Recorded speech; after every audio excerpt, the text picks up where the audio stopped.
So I guess, Jenna, a question for you from like a healthcare provider's perspective. Like Montana had some less than ideal situations with healthcare providers.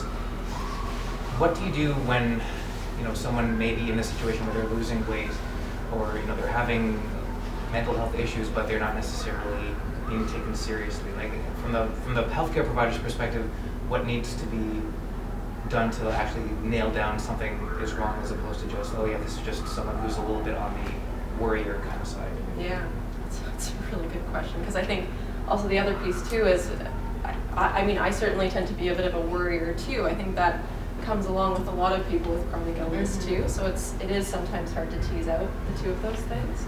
I mean, the challenge I find is when you go through the healthcare system, you see so many different people, right? You see doctors, you see nurses, you see hopefully maybe a social worker or two in there, maybe not sometimes. And a lot of the times, especially when you said Montana, it's hard to really parse out what are the symptoms of the illness, what are symptoms of mental illness that are coming out of, manifesting from these terrible experiences, right?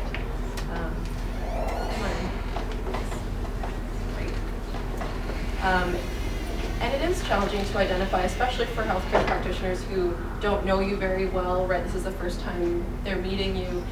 A lot of the time they do really expect and rely on people coming forward to them and saying, this is a problem, this is not usual for me, I need help with this.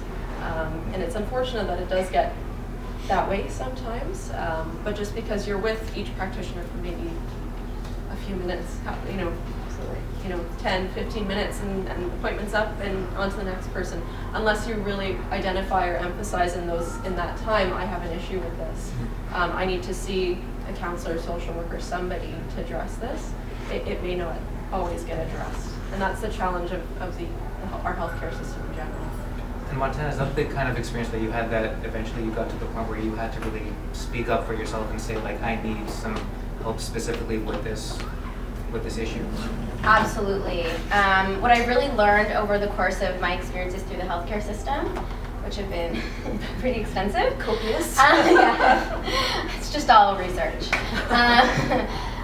Is that you have to advocate for yourself. It's the only way in our healthcare system that's incredibly fragmented, specialized, and where you just don't get the time.